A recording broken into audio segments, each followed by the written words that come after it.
Nesta manhã nós vamos continuar olhando, sobre esta palavra em absoluto.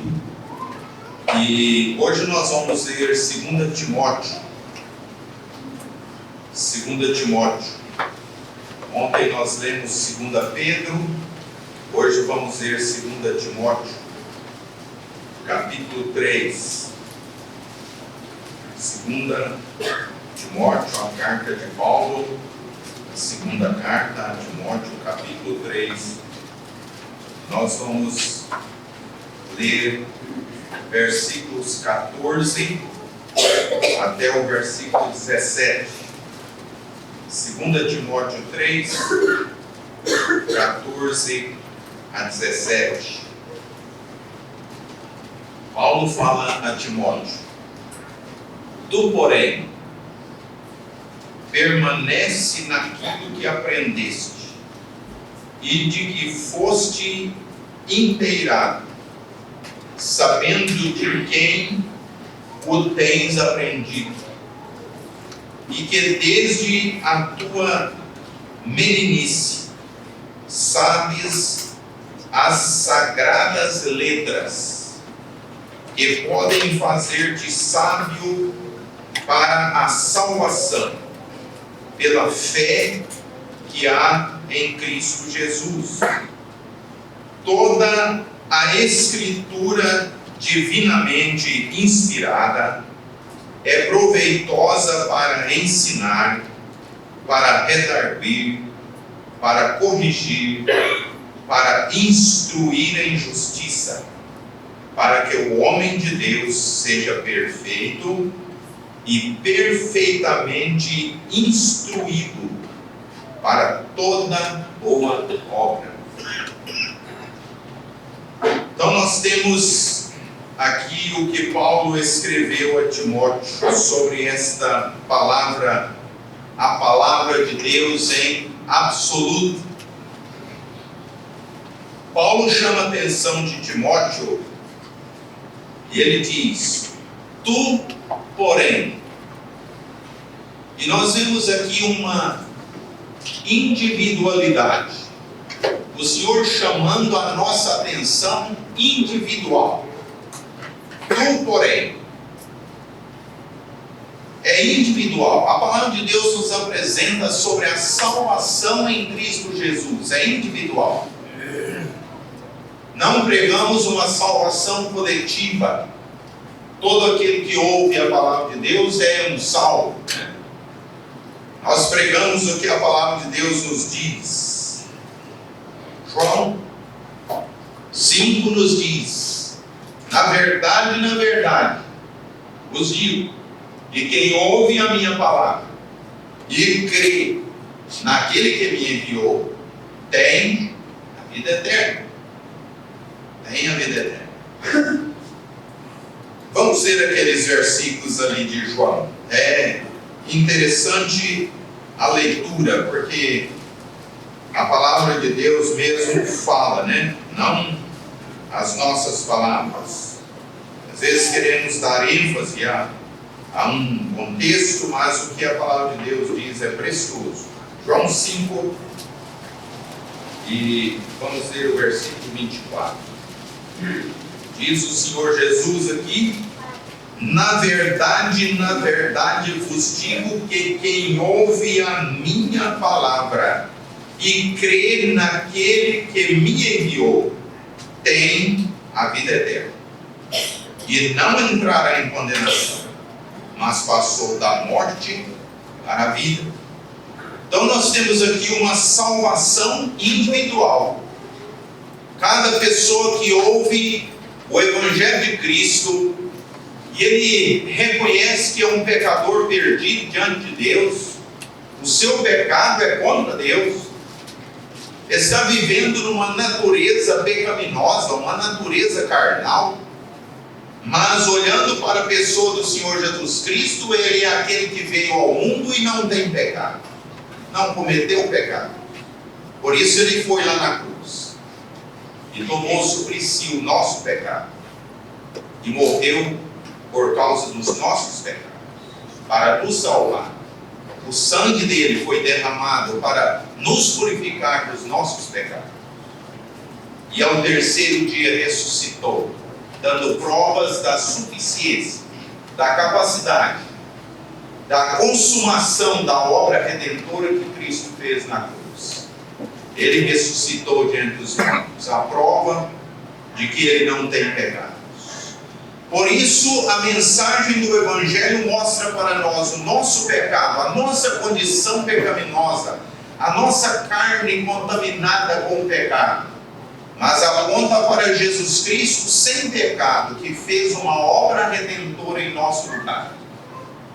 E quando nós cremos, diz a palavra de Deus aqui, aquele que ouve a minha palavra e crê naquele que me enviou, tem a vida eterna, tem o perdão dos pecados, tem a salvação da alma, tem a esperança da glória do céu.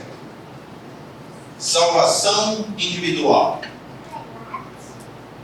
Se você nesta manhã ainda não creu em Cristo, não confie na salvação de seu pai, nem da sua mãe, nem do seu filho, do seu primo, do seu amigo. Você individual precisa reconhecer que Jesus Cristo é o único Salvador. Ele é o Salvador absoluto. Você precisa crer nele, confiar nele, aceitar ele em seu coração. Você precisa esvaziar-se das suas ideias, dos seus pensamentos. Você precisa olhar para Jesus Cristo e depositar sua fé nele, sua confiança nele. Eu creio no Senhor Jesus Cristo como meu Salvador. Eu creio que Jesus Cristo é o Filho de Deus. Eu creio que Ele é o único Salvador. Eu confio nesta verdade. Eu confio na obra que o Senhor Jesus fez por mim. Eu peço, Senhor, o perdão dos meus pecados. E aí diz a palavra de Deus: aquele que ouve a minha palavra e crê naquele que me enviou, tem a vida eterna. No mesmo instante. No mesmo instante que você crê na pessoa do Senhor Jesus Cristo, você tem a vida eterna. É instantâneo. O Espírito Santo de Deus vem habitar em você, porque já tem habitado em todo aquele que crê em Cristo como seu Salvador pessoal. O Espírito Santo de Deus, que inspirou todos os homens separados por Deus, diz Pedro, para escrever o que Deus queria que nós soubéssemos, o que Deus queria que nós ouvíssemos. O Senhor instruiu seus servos a registrar.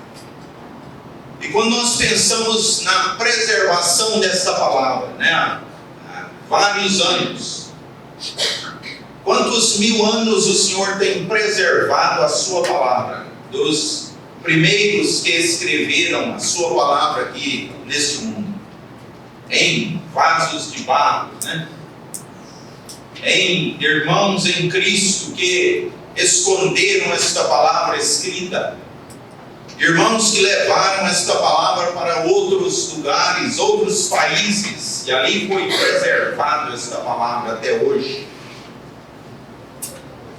Algo divino, soberano. Não podemos compreender como Deus, na sua sabedoria, pôde preservar a sua palavra através dos séculos. Ouvimos nas conferências, o primeiro livro que foi impresso pela a máquina que Gutenberg usou para imprimir livros, ele imprimiu a Bíblia. E até hoje é o mais impresso, é o mais vendido e é o mais lido em todo o mundo.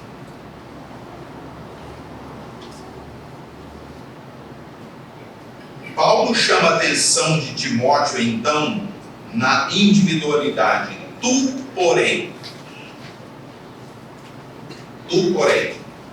permanece naquilo que aprendeste. Tu, porém, permanece naquilo que aprendeste. É interessante pensar sobre este fato que Paulo está falando para Timóteo. Tu, porém, permanece naquilo que aprendeste e de que foste inteirado. Ele não só aprendeu, mas ele foi inteirado. Ele também buscou conhecimento. E quem estava ensinando para ele, buscou ensinar da melhor forma possível. Da melhor forma possível. Este fato de saber ensinar. Paulo não só ele tinha o Espírito Santo de Deus e ele foi inspirado para escrever, mas ele também foi dotado de um dom precioso para ensinar esta palavra.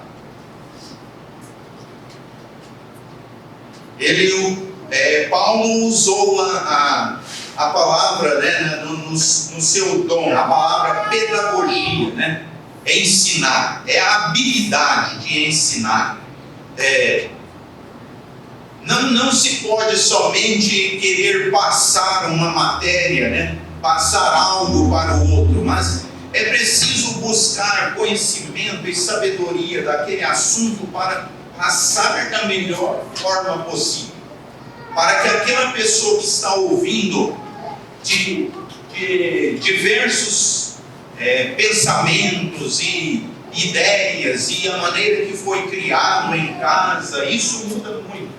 Então aquela pessoa que vai ouvir aquilo que nós estamos transmitindo, ela precisa assimilar aquilo que nós estamos passando. E Paulo tinha este dom, este dom. Ele falou para Timóteo estas palavras aqui: Timóteo, tu, porém, permanece naquilo que aprendeste e de que foste inteirado. E agora ele diz: sabendo de quem o tens aprendido. Por que Paulo está falando sabendo de quem o tens aprendido? É porque a palavra de Deus não tinha sido completada, E os apóstolos do Senhor, eles estavam então escrevendo a palavra do Senhor, recebendo instruções do Espírito Santo e passando aquilo que eles ouviam do Senhor. E Paulo está falando: olha, Timóteo, você permanece naquilo que você tem aprendido, você foi inteirado, porque você sabe de quem você tem aprendido. Você sabe que é a verdade.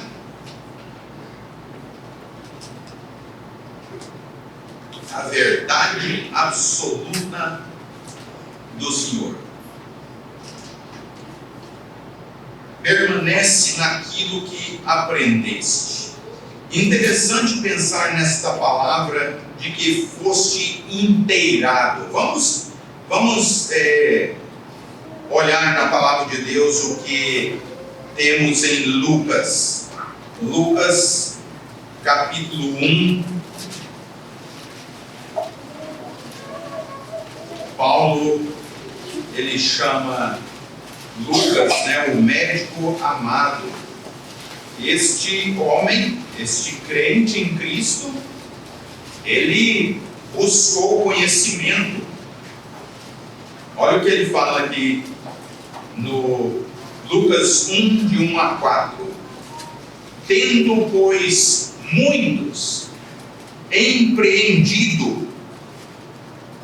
Fazer um empreendimento é buscar crescer naquilo que ele está fazendo, Um empreendedor, ele busca crescer naquilo que ele está fazendo. A sua empresa, ele procura fazer com que a sua empresa cresça. E aqui Lucas está falando: olha, muitos gastaram tempo, empreenderam, buscaram conhecer, Tendo, pois, muitos empreendido, pôr em ordem a narração dos fatos que entre nós se cumpriram. segundo nos transmitiram os mesmos que os presenciaram desde o princípio e foram ministros da palavra. Pareceu-me também a mim conveniente descrevê-los a ti, ó excelente Teófilo, por sua ordem, havendo-me já informado minuciosamente de tudo desde o princípio, para que conheças a certeza das coisas de que já estás informado. Lucas está aqui falando, olha, eu estou te inteirando dos acontecimentos que nestes dias nós temos presenciado.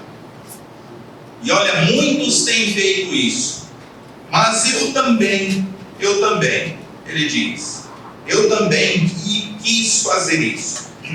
Depois de uma minuciosa, ele diz minuciosamente, informação minuciosa de tudo desde o princípio. Lucas gastou muito tempo para buscar informações daqueles que tinham ouvido, presenciado, e diz ele que eram ministros da palavra. Irmãos e irmãs, você está preocupado com aqueles que estão ensinando vocês? Individualmente. Paulo está chamando a atenção de Timóteo. Olha, Timóteo, tu porém, permanece naquilo que aprendeste. Mas nós estamos preocupados, irmãos e irmãs, com aqueles que estão nos ensinando a palavra de Deus? Será que eles têm procurado minuciosamente saber de tudo? Aprender? E hoje não é preciso mais os profetas, os apóstolos, porque nós já temos os profetas e os apóstolos aqui escrito, tudo escrito, a palavra de Deus completa, não tem mais nada de profecia, ninguém vai mais receber profecia para escrever na palavra de Deus, ninguém mais vai receber revelação. Quem está falando que está recebendo revelação está mentindo, é mentira, é astúcia de Satanás, é querer conduzir as pessoas individualmente, fora do que a palavra de Deus está registrado, o absoluto da palavra de Deus. Já está registrado tudo que nós precisamos saber de Deus, de Cristo, da sua vontade, dos seus propósitos para nós, de ensinos para a nossa vida individual, como igreja local, para os pais, para as mães, para os servos, para os patrões, tudo, para as crianças, os jovens, os velhos, as irmãs mais velhas. Nós temos ensino na palavra de Deus para todos, e está registrado, e nós precisamos buscar, nós precisamos estudar. Porque quando nós não estudamos a palavra de Deus, não buscamos conhecê-la, aí fica fácil sermos dominados.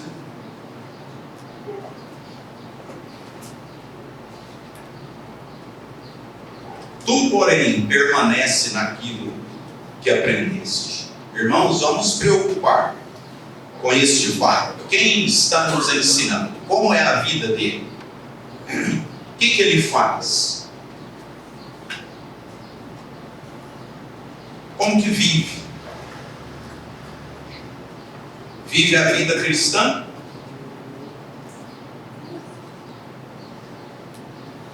Sabe por quê, irmãos? Paulo falou para Timóteo, os versículos que nós lemos, aqui em 2 Timóteo 3, ele fala: tu, porém, permanece naquilo que aprendeste, de que foste inteirado, sabendo de quem o tens aprendido, E agora ele vai falar algo que nós vamos passar a analisar. E que desde a tua meninice sabes as sagradas letras. Lembra que eu falei ontem para nós já pensarmos sobre o fato de que o Senhor Jesus, Ele está presente na palavra de Deus desde Gênesis a Apocalipse, e Ele está em cada letra. Em cada letra. As sagradas letras. E que desde a tua meninice sabes as sagradas letras que podem fazer-te sábio para a salvação, pela fé que há em Cristo Jesus. A palavra de Deus são as sagradas letras. Nós vamos pensar um pouco sobre este fato de ensinar desde a meninice. E olha, todos aqueles que nasceram, têm nascido em um lar cristão, né? Que privilégio nascer num lar cristão e ser ensinado as sagradas letras desde a sua meninice. Sabe, jovens, você dá valor nesta verdade? Você dá valor neste fato de que você nasceu em um lar cristão e você é ensinado as sagradas letras a você desde a sua meninice? Já parou para analisar este fato? Quantas crianças neste mundo não estão sendo ensinadas as sagradas letras para eles? Eles têm se desviado da palavra de Deus, da presença de Deus, e estão mergulhados no pecado neste mundo, nas tristezas. Já pensou, já parou para analisar sobre isso? Nós vamos olhar 3 exemplos, bem superficial. Não podemos aprofundar, né? Senão nós não temos tempo para este fato. Mas vamos pensar no privilégio de ser ensinado desde a meninice. Vamos para Êxodo capítulo 2. Êxodo capítulo 2. Muitos já lembraram de quem é, né? Êxodo capítulo 2. Vamos ler aí do versículo 1 até o versículo 10. Êxodo 2, de 1 a 10.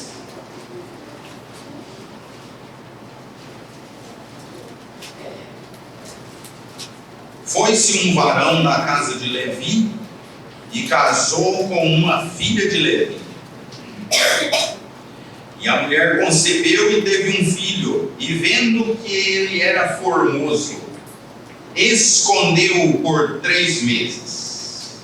Não podendo, porém, mais escondê-lo, tomou uma arca de juncos e a betumou com betume e pez.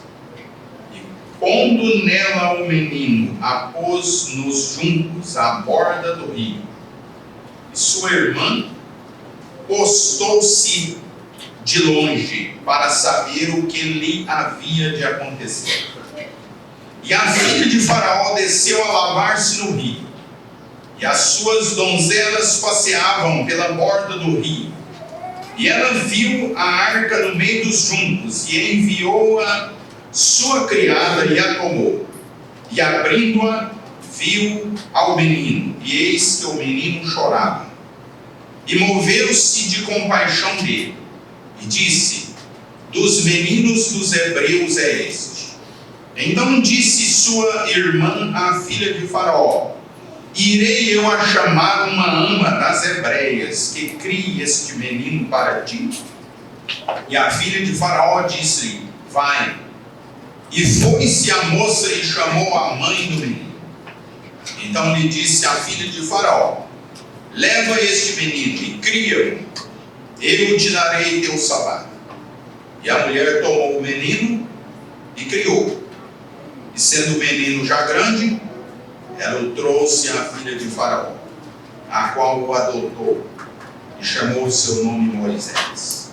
E disse: porque das águas o tenho tirado. Joquebede criou Moisés.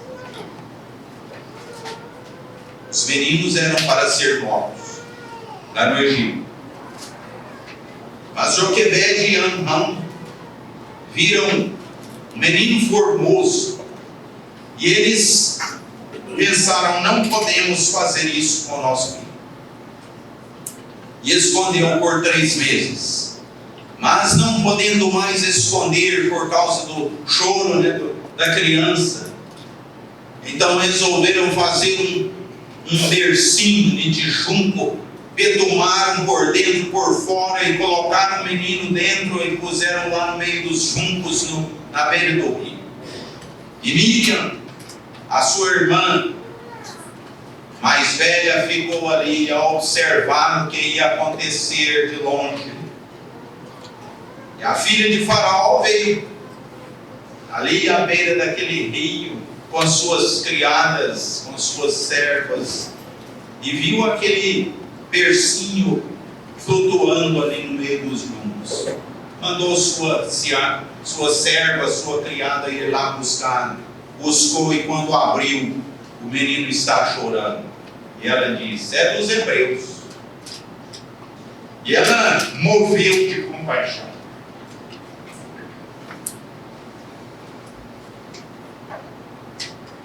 A filha do homem que havia mandado matar todos os meninos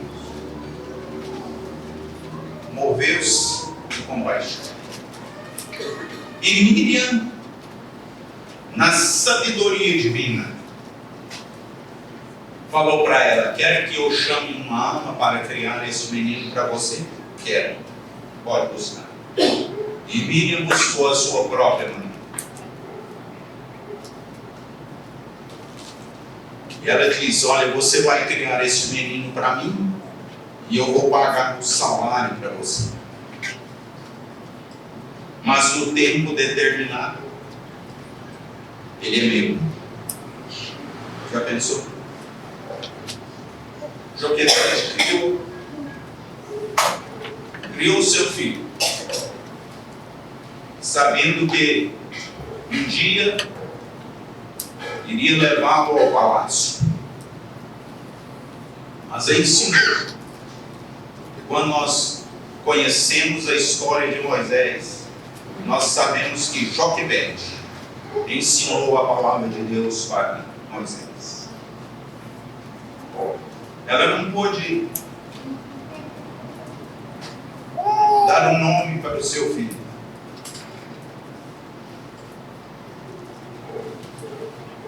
A filha de Faraó é quem deu o nome. Mas o ensino foi Joquebede quem deu. Sabe, irmãs, tem ensinado seus filhos as sagradas letras? Tem orado com eles?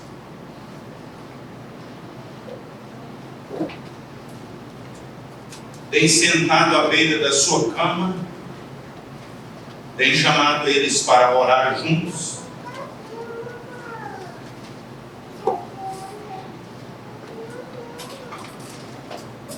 Os filhos de Jesus Cristo é o único Salvador.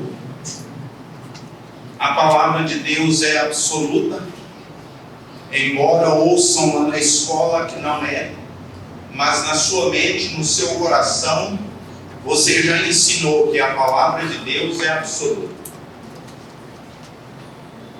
Moisés foi ensinado em toda a ciência do Egito. Moisés tinha toda a sabedoria do Egito, mas chegou um dia, ele escolheu. Diz a palavra de Deus que ele escolheu. E a primeira coisa, ele recusou ser chamado filho da filha de Faraó. E ele escolheu ser maltratado junto com o povo de Deus e sofrer o vitupério de Cristo, do que por um pouco de tempo ter o gozo do pecado. Já pensou que ensino? Que sagradas letras que entremearam no seu coração, fazendo-o sábio para a salvação que há em Cristo? Joquebede podia ensinar para Moisés: olha, Moisés, você é um hebreu, você vai para o palácio, mas você é um hebreu, e olha, o nosso povo, Deus vai tirar ele daqui. Deus vai tirar o seu povo aqui do Egito.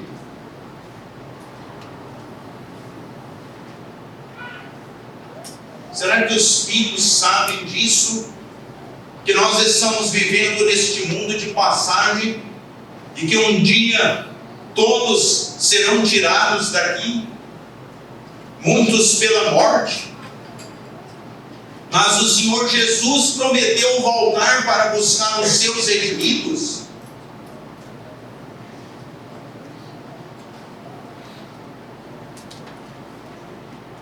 Moisés, ele tinha em vista o invisível. Que ensino de Joquebede!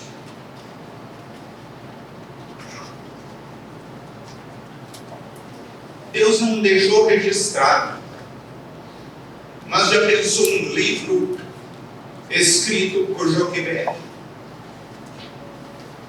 Como ensinar seu filho em pouco tempo, porque ele vai para o mundo, ele vai para o palácio de Faraó.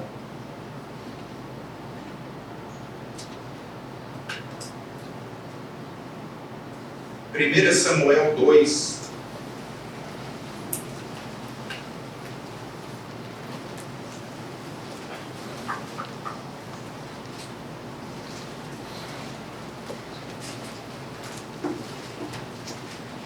Primeira Samuel capítulo 2. Nós não vamos ler muitos versículos aí, mas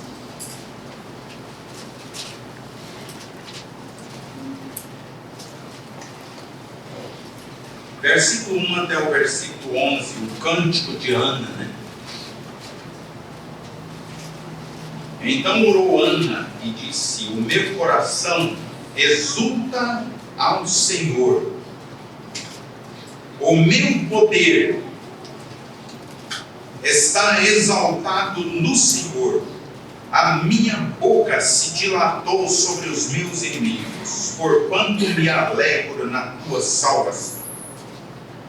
Não há santo como é o Senhor, porque não há outro fora de ti. Ele é absoluto, né? E rocha nenhuma há como o nosso Deus. Olha o que Ana falou: não multipliqueis palavras de altíssimas altivezas, nem saiam coisas árduas, arrogantes da vossa boca, porque o Senhor é o Deus da sabedoria, e por ele são as obras pesadas na balança. O arco dos fortes foi quebrado, e os que tropeçavam foram cingidos de força. Os fartos se alugaram por pão, e cessaram os famintos. A terra estéril teve 7 filhos, e a que tinha muitos filhos enfraqueceu. O Senhor é o que tira a vida e a dá, faz descer a sepultura e faz tornar a subir dela. O Senhor empobrece e enriquece, abaixa e também exalta, levanta o pobre do pó, e desde o esterco exalta o necessitado, para o fazer assentar entre os príncipes, para o fazer herdar o trono de glória.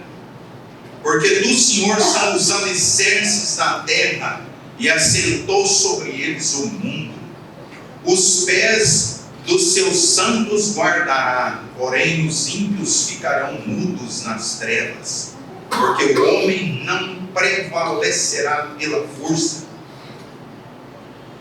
Os que contendem com o Senhor serão quebrantados, desde os céus trovejará sobre eles. O Senhor julgará as extremidades da terra e dará força ao seu reino, e exaltará o poder do seu ungido. Então Eucana foi-se a Ramá, a sua casa. Porém, o menino, presta atenção nesta palavra, porém o menino ficou servindo ao Senhor perante o sacerdote Eli.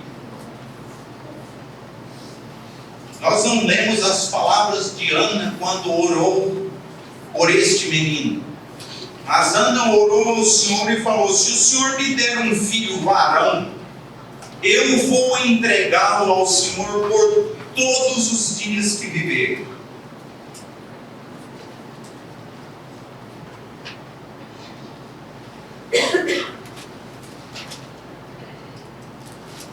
E Ana não só ensinou Samuel,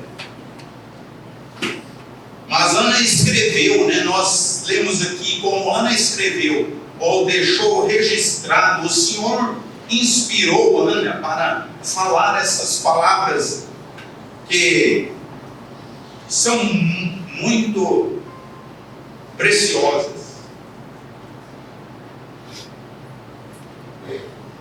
E nós podemos conhecer o ensino de Ana para Samuel na vida de Samuel.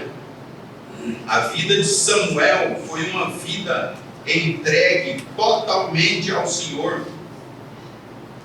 No capítulo 12 de 1 Samuel, no versículo 13, Samuel fala para o povo, o povo de Israel: agora, pois, vedes aí o rei que elegestes e que pedistes, e eis que o Senhor tem posto sobre vós um rei.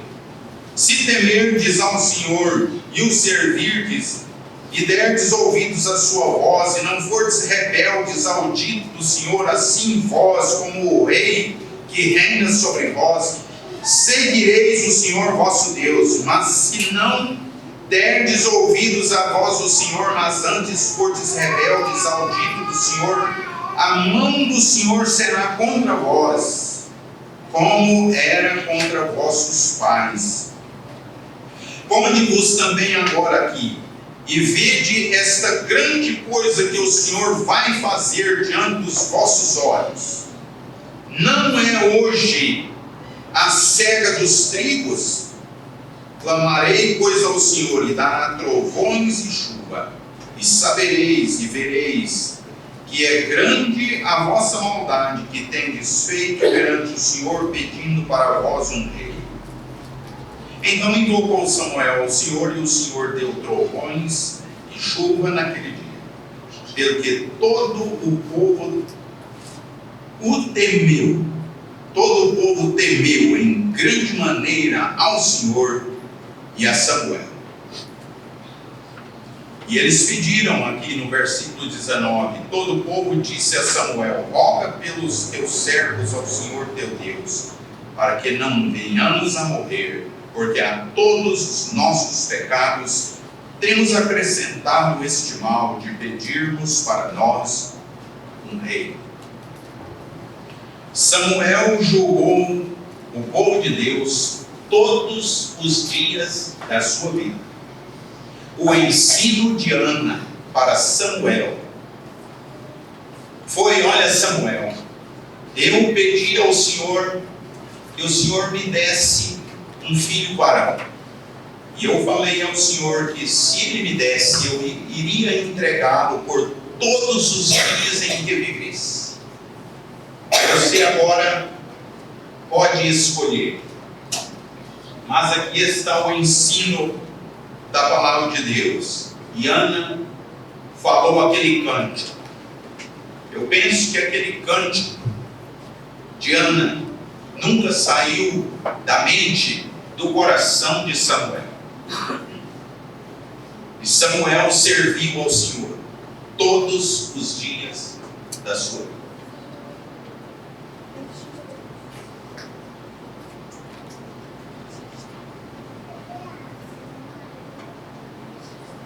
Segunda Timóteo, livro, a carta que nós temos lido. Segunda Timóteo, capítulo 1.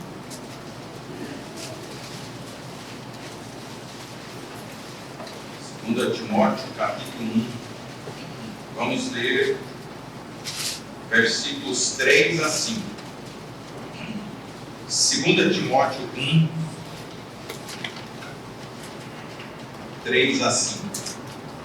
Dou graças a Deus, a quem desde os meus antepassados sirvo com uma consciência pura, de que sem cessar faço memória de ti nas minhas orações, noite e dia, desejando muito ver-te, lembrando-me das tuas lágrimas para me encher de gozo, trazendo à memória a fé não fingida que em ti há, a qual habitou primeiro em tua avó Loide e em tua mãe Eunice. Estou certo de que também habita em ti. A avó e a mãe de Timóteo, mulheres que tinham conhecimento da palavra de Deus e ensinaram Timóteo. E Paulo fala para Timóteo que desde a tua meninice sabes as sagradas letras. Grandes ensinos para nós. Como ver os nossos filhos servindo ao Senhor, ensinando na sua meninice.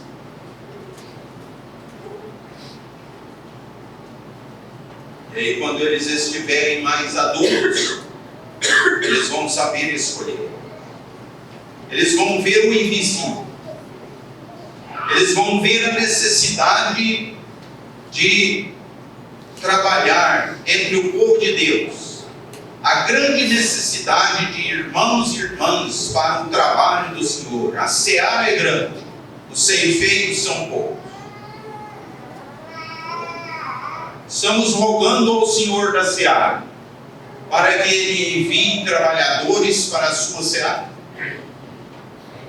Mas será que nós estamos apresentando nossos filhos diante do Senhor? Olha, Senhor,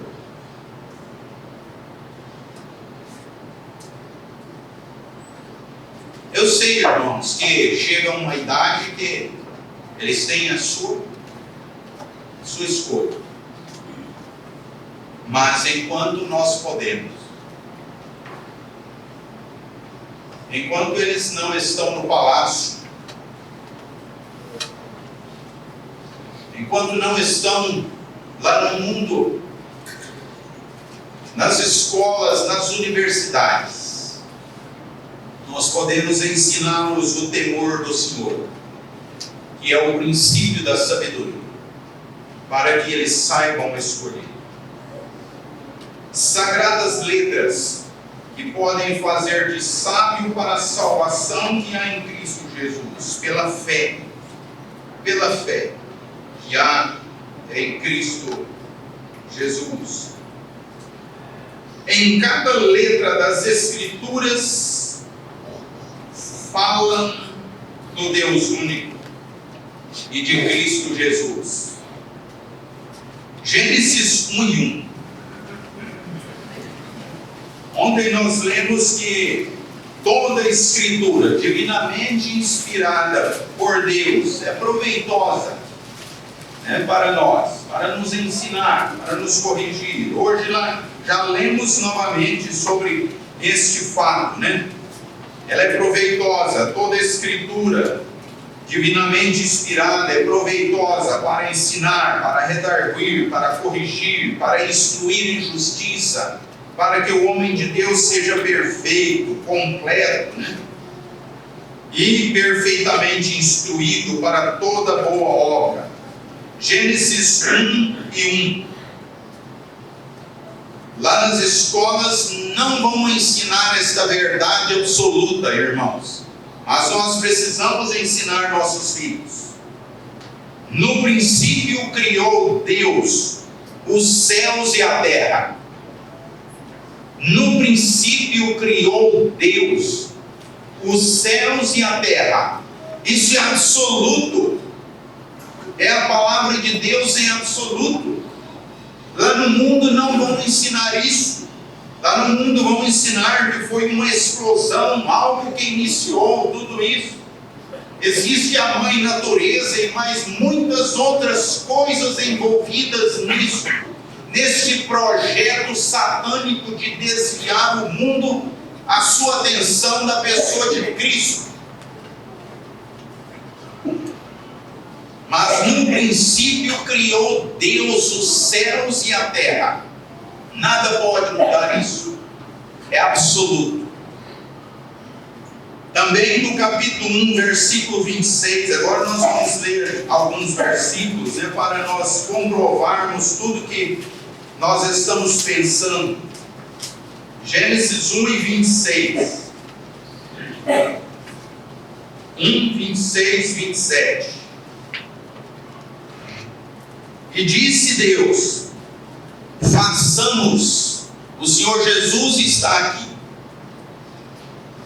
façamos o homem à nossa imagem, conforme a nossa semelhança, e domine sobre os peixes do mar, sobre as aves do céu, sobre o gado, sobre toda a terra, sobre todo réptil que se move sobre a terra.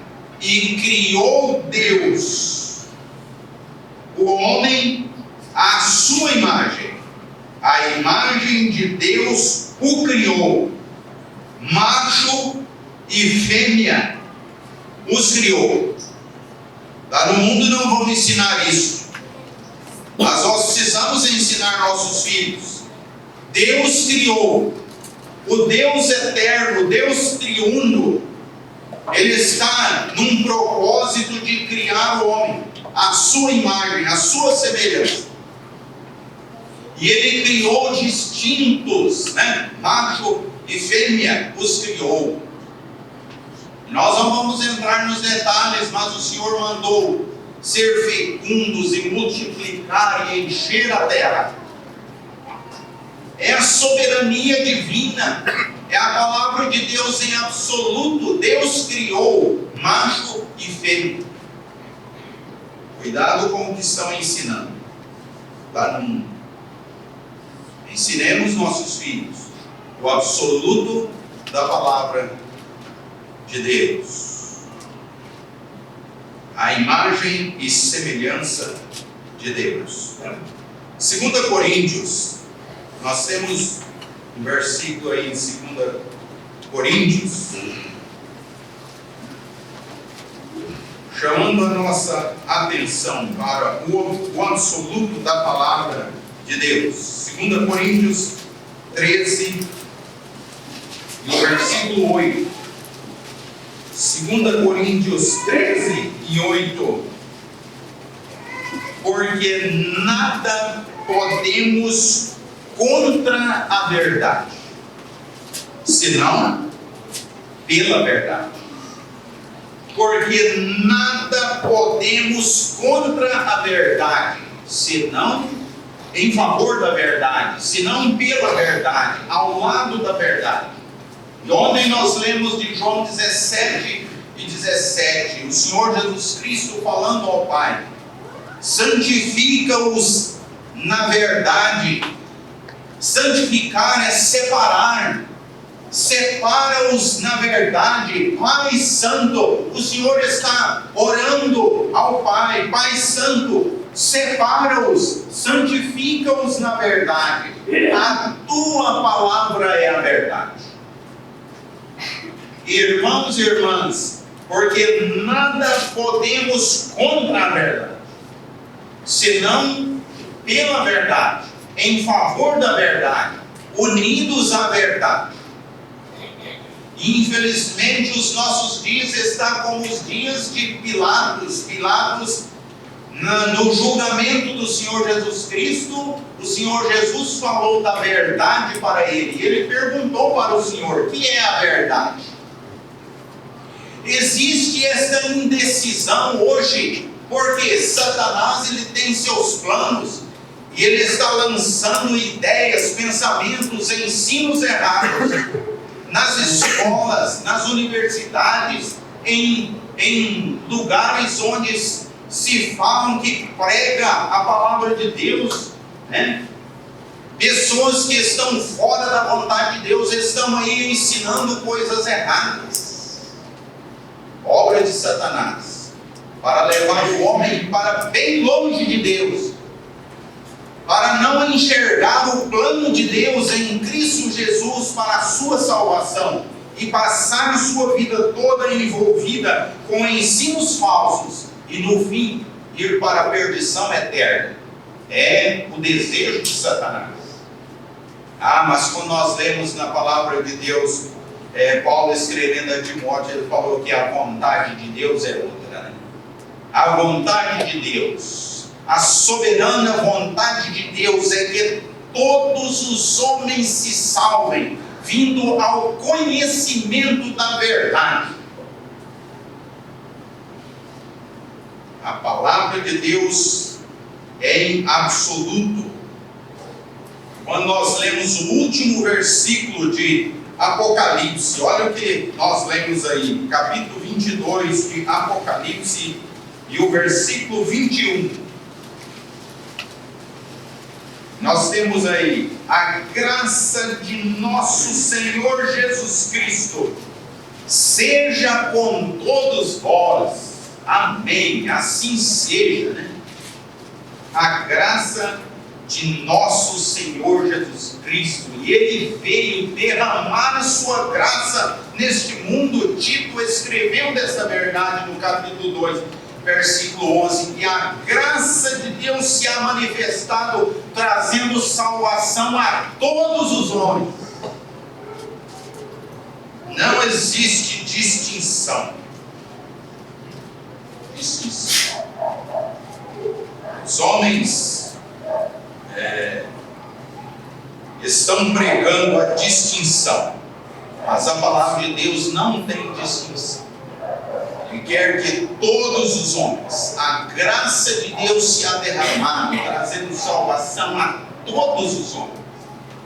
É a vontade de Deus, a salvação a todos os homens. Agora, eu já passei do tempo um pouquinho, vou pedir a liberdade dos irmãos para nós complementarmos este assunto. Eu sei que é cansativo ficar sentado aí, mas nós temos o ar-condicionado, nos ajuda bastante, né? Vamos então completar esses pensamentos sobre as sagradas letras.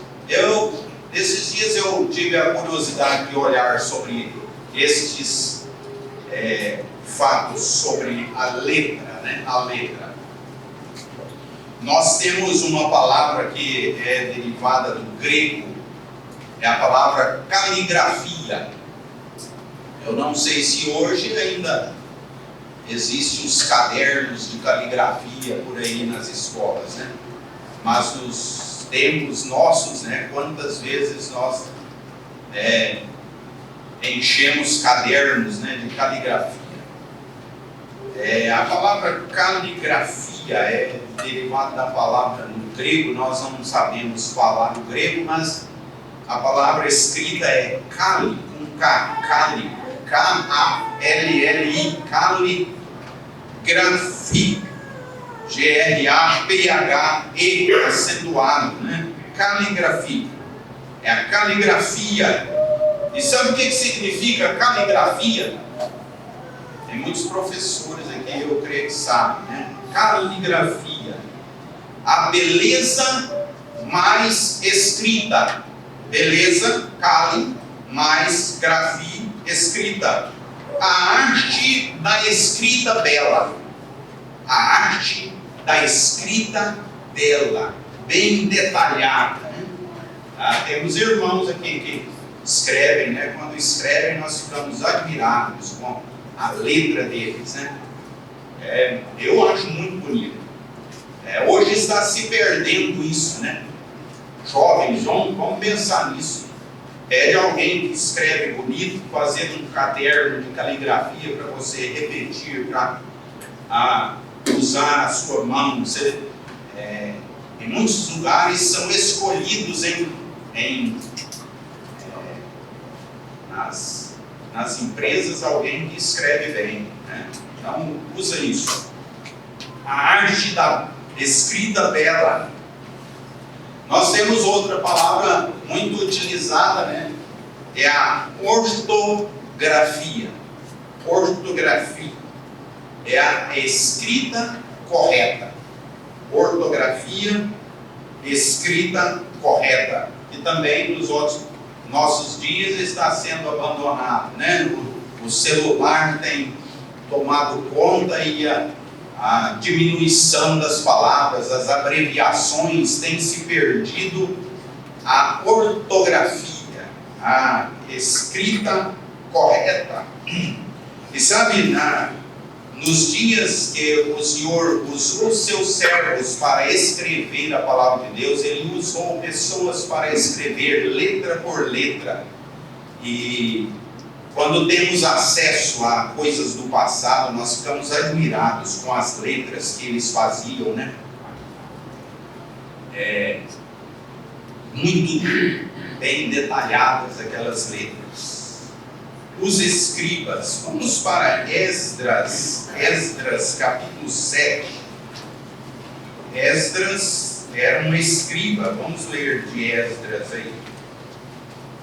Antes de Neemias, Esdras capítulo 7, versículo 12. Esdras 7 e 12.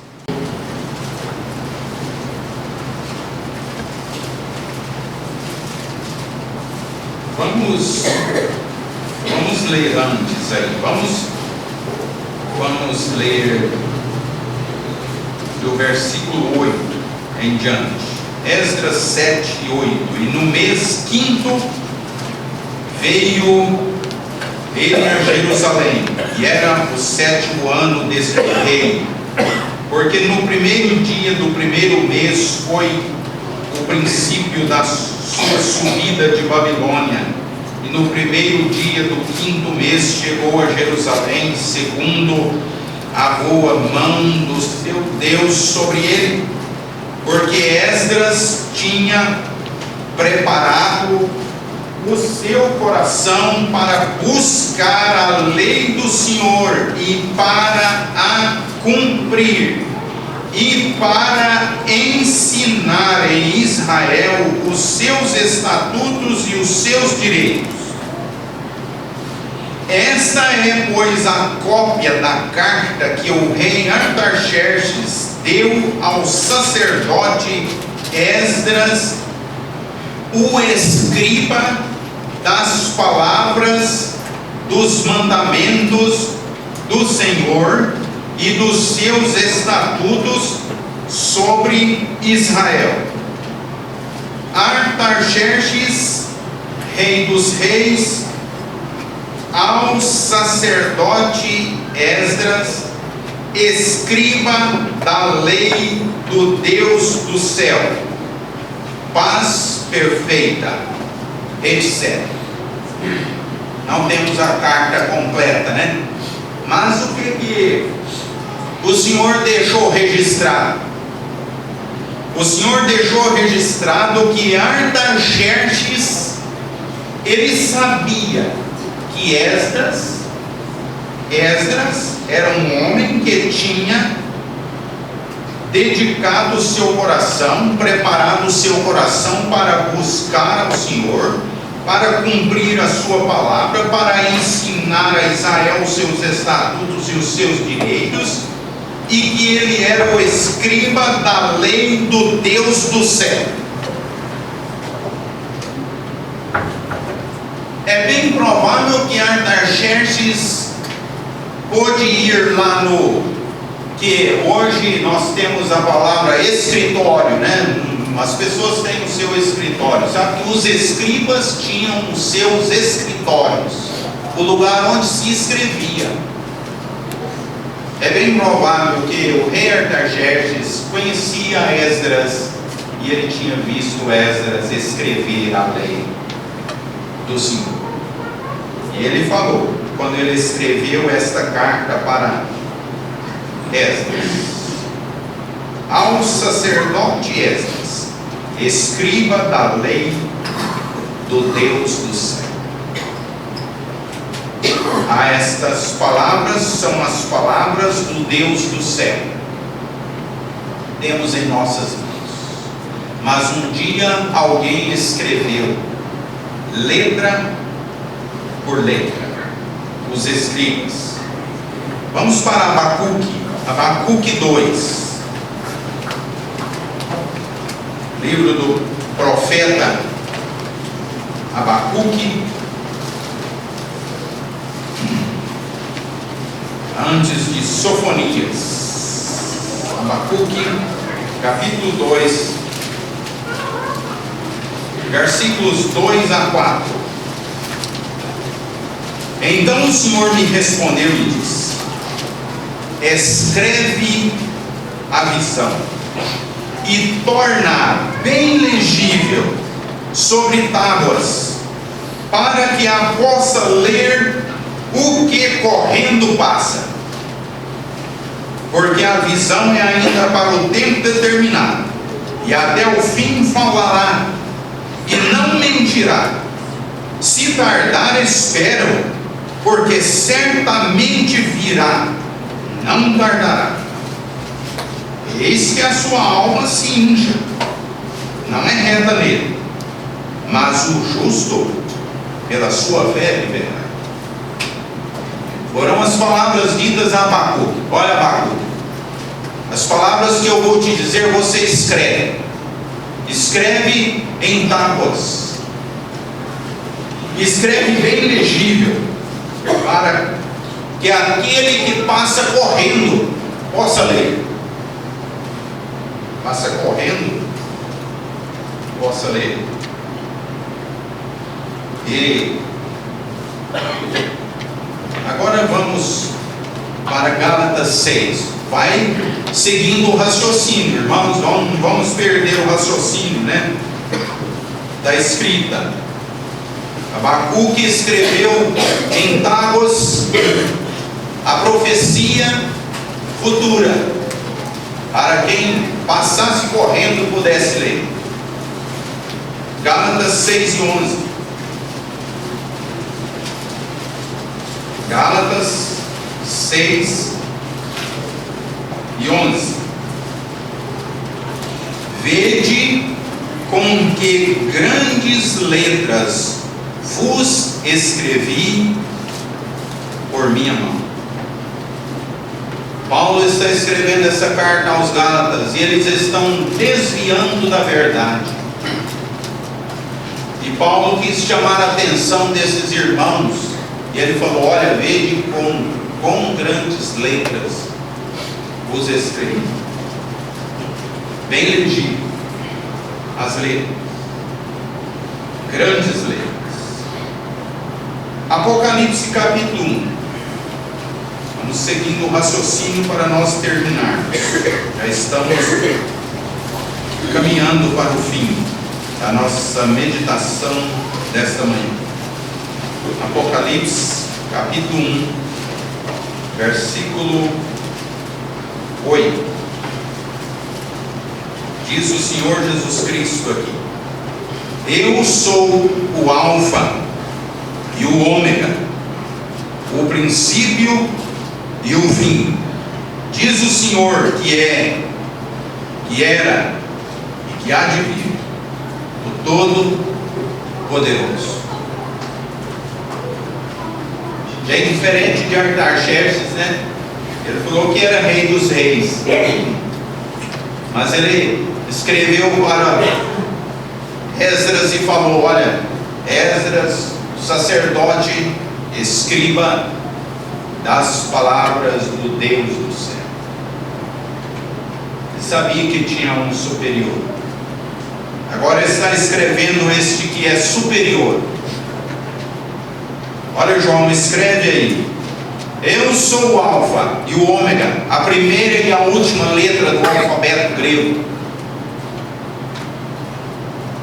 o princípio e o fim. Diz o Senhor que é sempre existente. Para nós entendermos que era na eternidade, né? E que há de vir para buscar os seus redimidos, os que creem nesta palavra absoluta. Jesus Cristo é o Filho de Deus, o Salvador do mundo. Ele virá, o Todo-Poderoso. Todo-Poderoso. Apocalipse 19. Nós estamos falando do Senhor também como a palavra de Deus.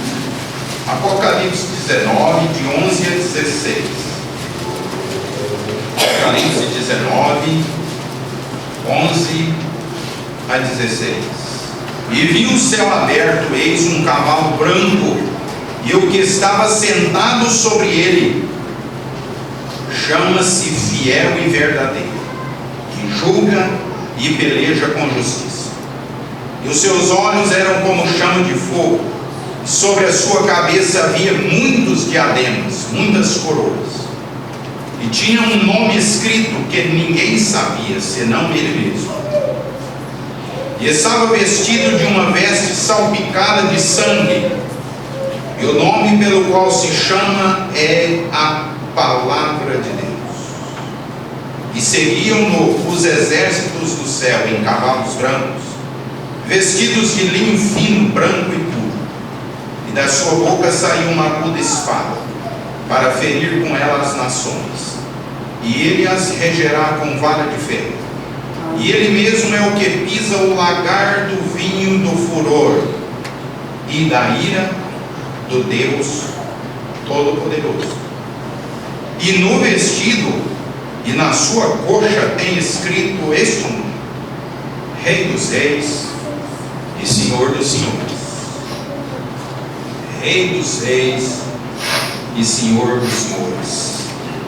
E sabe, irmãos, eu quero terminar esses pensamentos sobre a palavra de Deus nesta manhã, falando que, diante do que nós consideramos da palavra de Deus, Cristo Jesus é a grafia, é a escrita, é a letra divina em busca dos perdidos. Hebreus capítulo 1, versículo 1 diz que, havendo Deus antigamente falado aos pais pelos profetas de muitas formas, de muitas maneiras, a nós nestes últimos dias nos falou pelo Filho. A grafia divina em busca dos perdidos. E sabe, irmãos, o Senhor Jesus Cristo é esta grafia divina escrita em letras tão grandes, tão superiores, tão divinas, que até quem passa correndo pode ler. Até nós que passamos tão rápido nesta vida, poucos anos, mas nós podemos ler. Jesus Cristo é o Filho de Deus, Ele é o Salvador do mundo, e nós podemos escolher: eu creio em Cristo como meu Salvador. Até quem passa correndo, quem está passando correndo, vida curta, poucos dias, a flor da erva está passando, mas nós podemos ler, nós podemos ver na pessoa divina, escrito em grandes letras, Hebreus 1, nós Não lemos o versículo 1, vamos ler ele e continuar aí lendo outros versículos. São os versículos finais, Hebreus 1:1. Havendo Deus antigamente falado muitas vezes e de muitas maneiras aos pais pelos profetas, a nós falou-nos nesses últimos dias pelo Filho.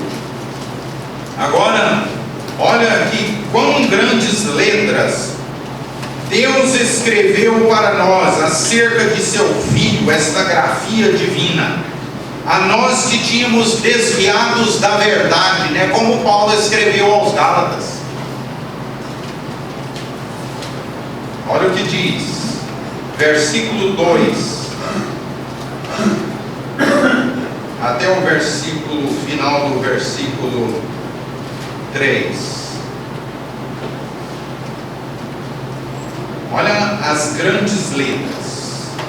A quem constituiu herdeiro de tudo, por quem fez também o mundo.